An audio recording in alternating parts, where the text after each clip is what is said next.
En primer lugar, mi infancia en Tabasco, pues tuvo mucho que ver con la política, en la medida en que mi padre, que era empleado público, pues tenía que ver con los acontecimientos que ocurrían en aquella época.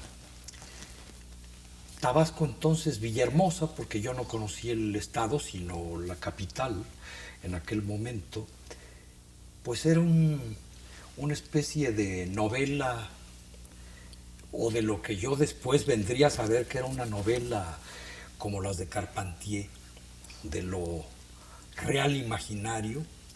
Era el trópico absoluto, eran los elementos de la naturaleza en su esplendor, el agua. Mi tierra, como ha dicho Pellicer muy bien, es más agua que tierra. Aguas de Tabasco vengo, dice él en un poema, ¿no? No de las tierras de Tabasco, sino de las aguas.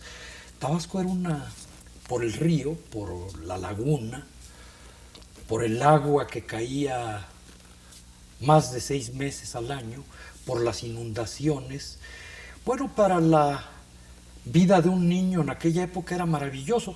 No nos dábamos cuenta entonces de lo que esto significaba de enfermedades y de muerte también. Pero entonces como niño pues yo utilizaba las bateas de la casa para bogar por el patio porque estaba inundado. En fin, era una infancia muy a la Mark Twain. Había los barcos de aspas que había en el Mississippi. Todavía me tocaron a mí, de muchacho.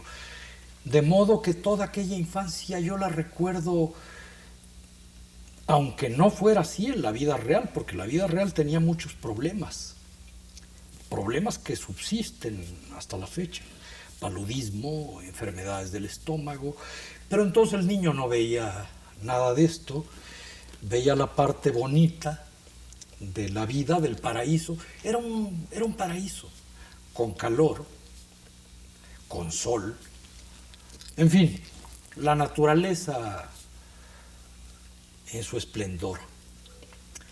Pero en fin, esa naturaleza estaba influida, muy influida por la vida histórica, por la vida política. No, el paraíso no estaba abstraído de la realidad política del Estado y del país.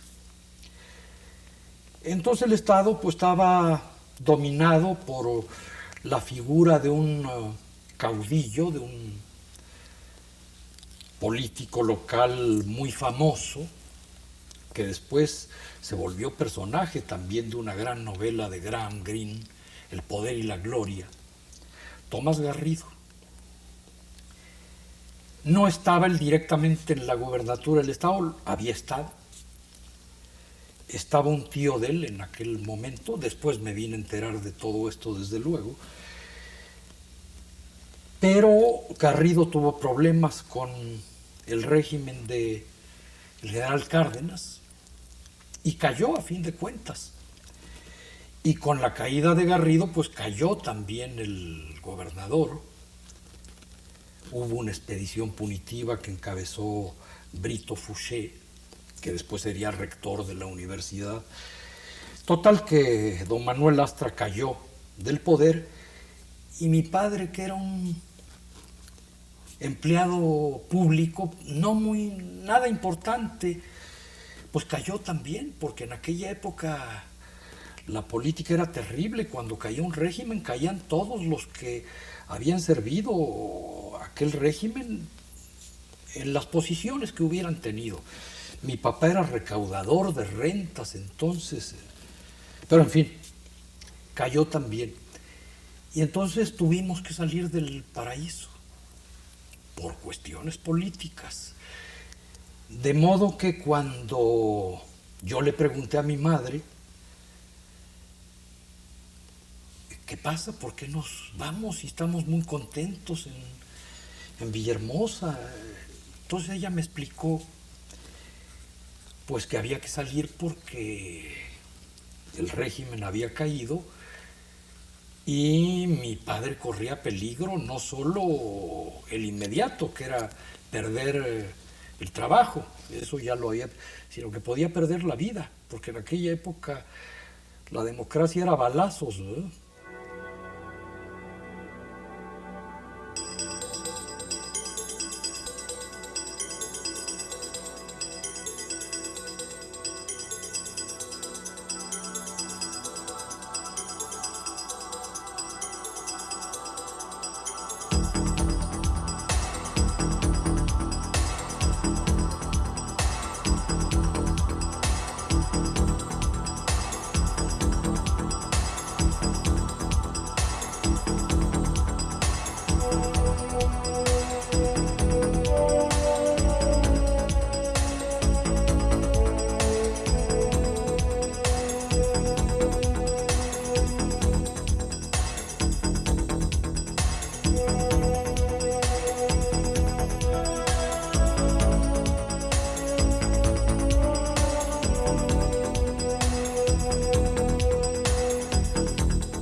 Político, escritor, historiador, editor, educador. Enrique González Pedrero es un tabasqueño que acomete con pasión e intensidad todas las tareas que la vida ha puesto en sus manos. Ha sido joven periodista, catedrático y director de la Escuela de Ciencias Políticas de la UNAM, secretario general del Partido Revolucionario Institucional, director del Canal 13 de televisión, senador y gobernador por su estado natal, Tabasco, y director del Fondo de Cultura Económico. Hoy cumple un sueño largamente acariciado: escribir la biografía de una de las figuras más controvertidas de la historia de México, el general Antonio López de Santana. Enrique, ¿es un anacronismo la figura del general Santana o encierra lecciones para el México actual? Ya en este momento, pues claro, es una figura histórica importante para los mexicanos por todo lo que le tocó vivir a Santana. Con Santana se perdió, no por Santana, digo con Santana, se perdió Texas, y luego en la guerra de 47 se perdió buena parte de, más de la mitad del territorio nacional.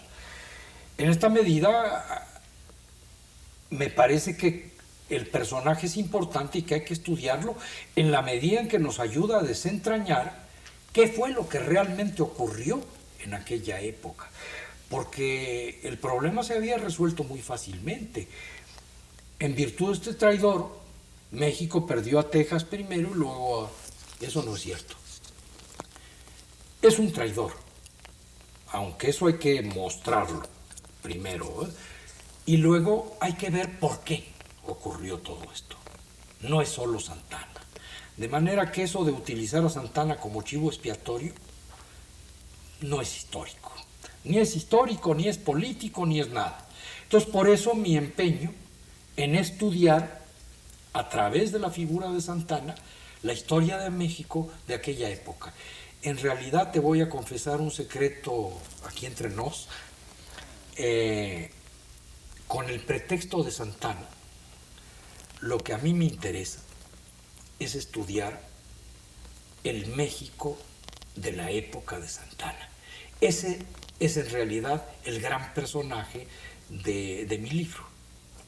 Aunque el personaje aparente sea el vistoso, el apuesto, el elegante general Santana, ¿no?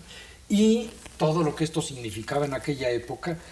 Santana era, bueno, pues hasta la marquesa Calderón de la Barca se prendó de... ¿Era mujeriego y gallero? Era gallego, era jugador, era era mujeriego, tenía todas las cualidades del mexicano. Entonces, quizá por eso también el éxito. Era un hombre, bueno, en el que se veían muchas de las clases sociales de México en aquella época, ¿no? Y luego había alcanzado lo que querían muchos mexicanos también. Él lo había logrado. Entre otras cosas, Santana había logrado volverse un héroe, el segundo padre de la independencia, a partir del triunfo que él tuvo en Tampico, que se le atribuyó a él, sobre el invasor español Barradas, y esto le produjo a Santana una popularidad enorme, porque los mexicanos creyeron que Santana era un gigante que había logrado humillar al León español. Entonces, en ese momento la admiración por el general Santana se volvió casi religiosa.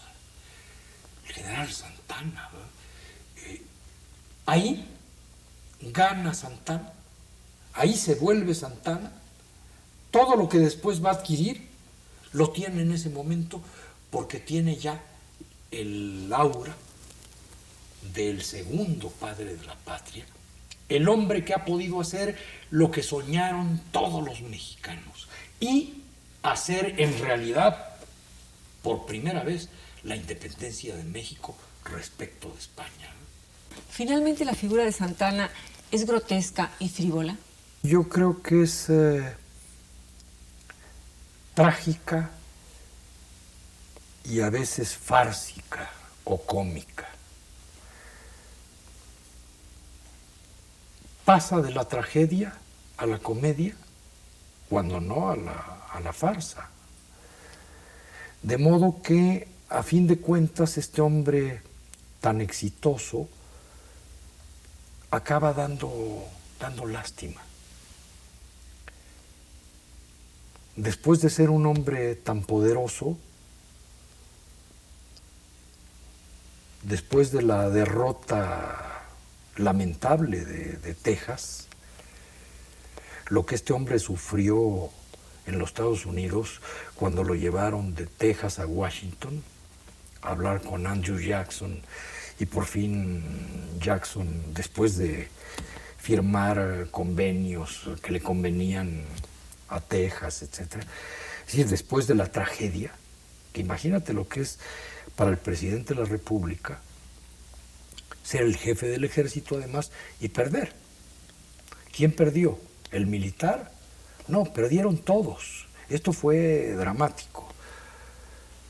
Regresar a Veracruz en una fragata de guerra de los Estados Unidos,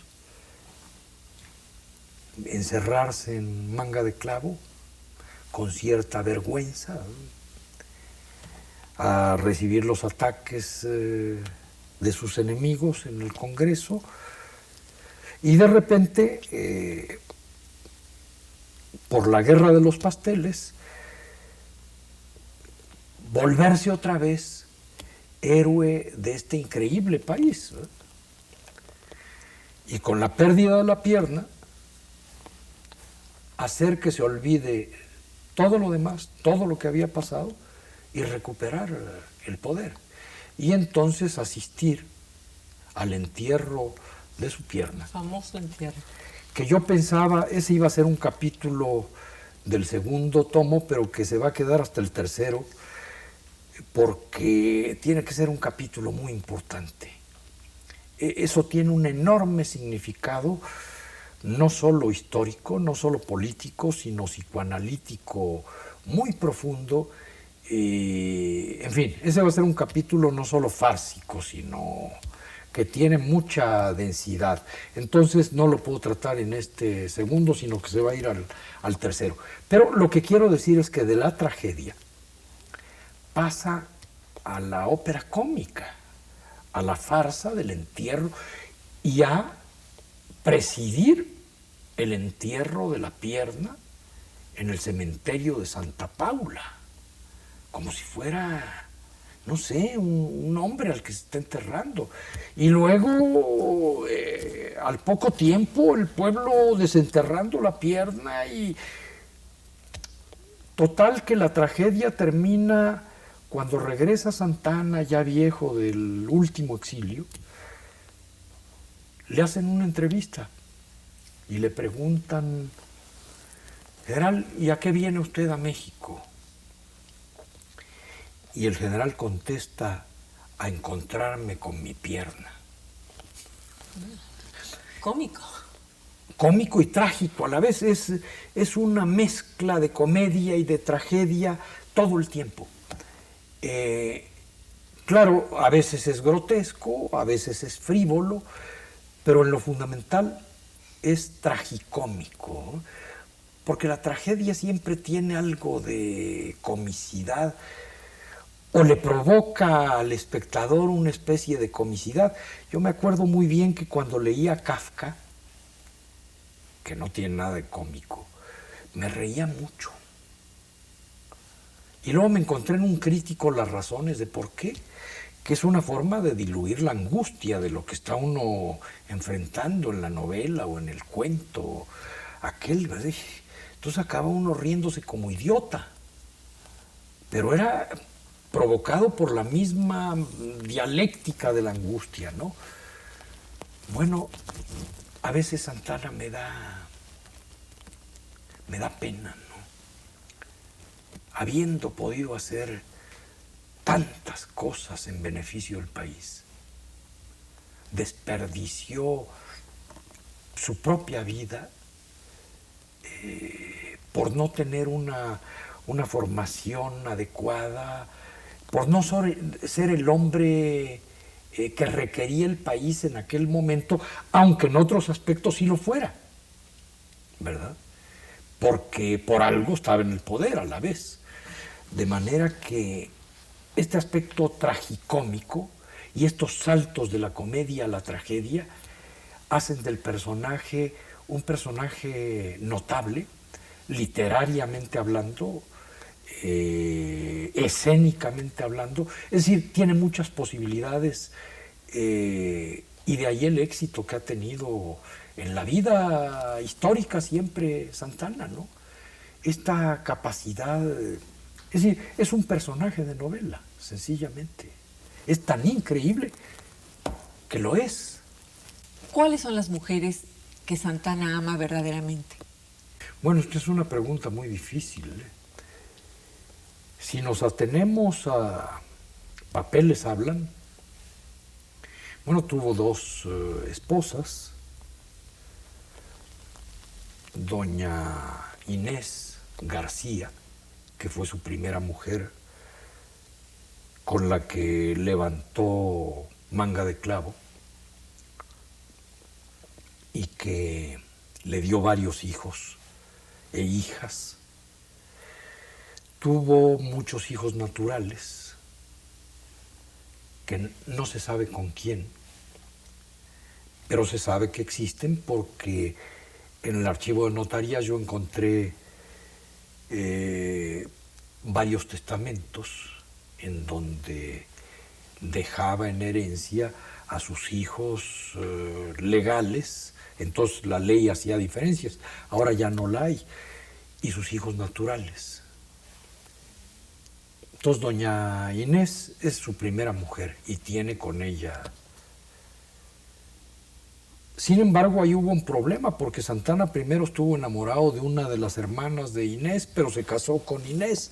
Entonces, hasta ahí hubo problemas. Murió doña Inés y al poco tiempo, un poquito más de un mes, volvió a casarse, esta vez con una beldad, una mujer muy bella, una criolla, doña Dolores Tosta, rica, de familia rica, ya siendo presidente, casa por poder.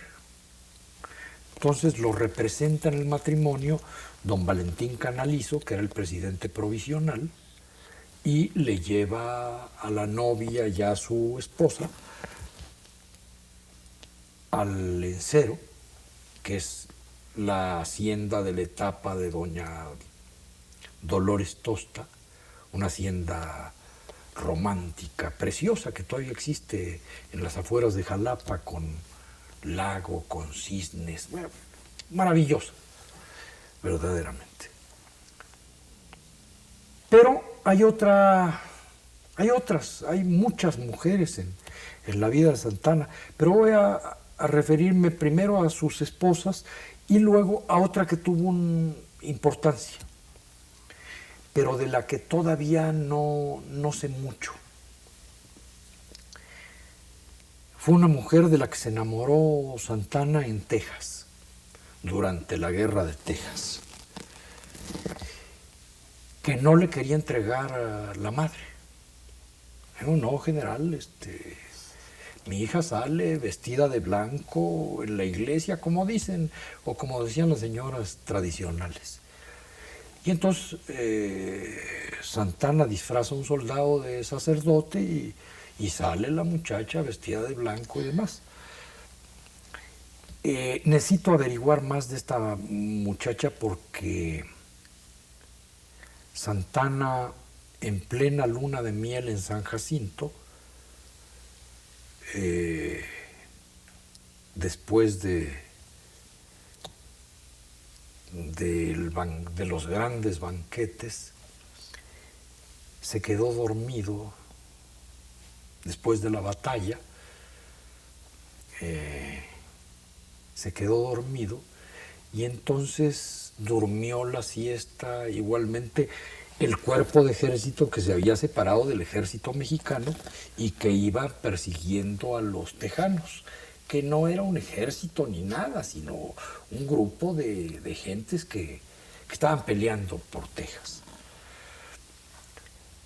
Entonces Santana se separó del ejército y con una guardia pequeña se fue detrás de aquello. Pero en ese momento ocurrió la aventura nupcial y entonces durmió y lo agarraron dormido. Esta es la historia real que yo nunca leí en los libros de historia. Pero que esto fue lo que realmente... Entonces debe haber estado muy enamorado de la muchacha para haber hecho todo esto y que la cosa acabara en lo que acabó, ¿verdad? Hay versiones que se salió disfrazado con la ropa de la muchacha y que lo agarraron, de repente lo reconocieron sus propios soldados, otras que se disfrazó de soldado. Necesito ver si puedo verificar esto, pero lo cierto es que la muchacha existió y que el encuentro amoroso fue lo que produjo el sueño excesivo del general y que se aprovecharon los tejanos y que, ¿dónde están los mexicanos? Pues se quedaron allá en el bosquecito. Pues vamos a ver, todo el mundo dormido. Y ahí perdieron la ¿Y ahí se pierde guerra. También la pista de la muchacha? Bueno, yo necesito ver más sobre esto. He estado buscando ya expresamente a la muchacha. Todavía con poco éxito. Algún amigo ya me escribió de Texas que tiene algunos datos. Entonces yo estoy entusiasmado porque es una historia... Digo, ahí es donde pues no el cotilleo, pero sí donde la vida real se mete en la historia y produce hechos históricos notables, ¿verdad? Imagínate que una especie de aventura en Texas se convierte en tu derrota brutal, ¿verdad? Y la derrota del país y la vergüenza del país. Todo esto por un enamoramiento de este hombre. Bueno, necesito evidentemente investigar más sobre él. ¿Se arrepintió alguna vez Santana de todos los males que le provocó a México? Si uno lee sus memorias, muy mentirosas por otro lado, no. ¿Se dio cuenta de lo que hizo? Es difícil saberlo en un personaje tan satisfecho de sí mismo, tan pagado de sí mismo, decíamos en mi tierra. Es difícil. pero como apenas voy rascando y llegando a estas etapas, no me gustaría dar una respuesta definitiva, necesito verlo. He pensado mucho. Las traiciones iniciales no parecen haberlo conmovido demasiado. No era un hombre leal, estrictamente. Era un hombre que sabía hacer compromisos y que en la medida que le convenía los cumplía. Pero que fuera leal,